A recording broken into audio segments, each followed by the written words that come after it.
Welcome to the player card breakdown video for the Path to Carcosa. Every class gets 4 new cards, and there are 2 copies of each, so you only need a maximum of 1 box per player.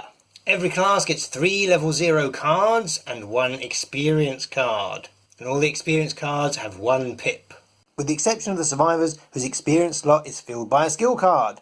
There are 20 new player cards in total, and these divide into 11 assets, 8 events, and a lone skill card. All of the classes are 2 and 2, except for the Seekers, which have an extra asset, and the Survivors, which have a skill instead of a second event. Cost-wise, this is a relatively cheap start, with 6 cards topping out at 3 resources, 5 cards at 2 resources, 3 cards at 1, 5 at 0, and the skill.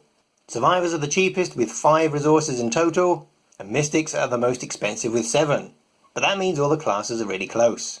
Icon-wise, there are 8 Intellect, 7 Agility, 6 Willpower, 5 Combat, and 2 Wilds, 1 for the Seekers and 1 for the Rogues. There are 13 cards with a single icon, and that includes all of the Seeker cards and most of the Rogue cards, and the others are split 2 and 2, except for the Survivors with their skill card. For matching pairs, we have the Survivors with Agility, which is great for evading, Mystics get a double Willpower, which is awesome, and best of all, Guardians get 2 well-deserved Intellect pips. There are 4 fast cards, 2 for the Rogues, 1 for the Survivor, and 1 for the Guardians. And it's the Guardians' turn to get some anti-encounter card shenanigans. 50% of the Mystic cards are spells, and the other 50 reference spells, making them cheaper or more likely to succeed. There are 6 items, with every class getting 1, apart from the Survivors, which get 2.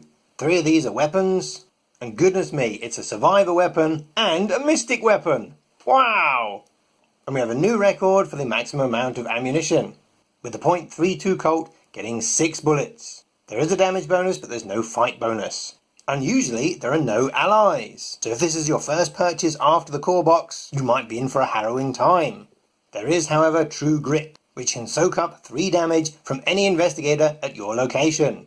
It's no Brother Xavier, but it doesn't take up the ally slot. And there's no healing either. Slot-wise, it's all about the hands, with 6 single-handed cards, 1 for every class and 2 for the Survivors, and there's a lone arcane slot. Uses-wise, the Guardians get a gun, the Rogues get a lockpick, and there's a spell for the Mystics. There are no permanent cards and no exile cards, but the Survivors get another 2 dual-use cards, and once again, there aren't any tomes. What? There are what?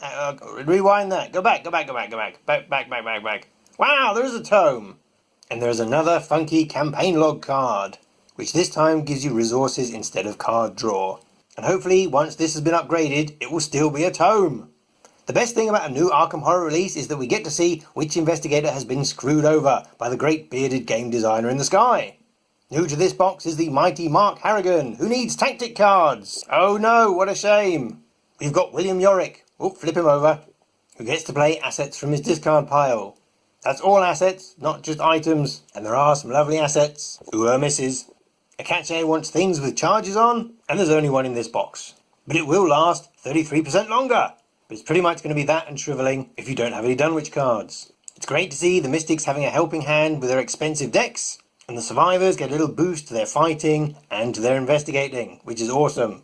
As do the Rogues. Thank goodness, says Skids. And if you're playing Wendy, you can use them both. Just like the last deluxe box, there are 3 new weaknesses, but only Overzealous comes with 2 copies, which is fine by us.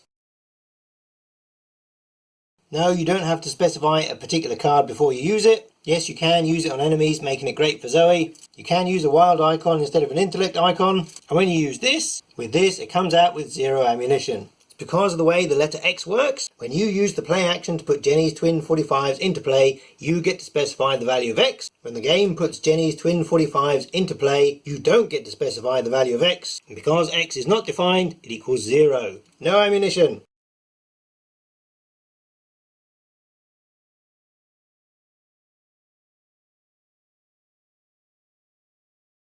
And that concludes Carcosa Week. 5 days of videos dedicated to Path to Carcosa. We're now going to find a darkened room and have a lie down. Yeah, you're having a laugh, mate. Shove off. I'm going to bed.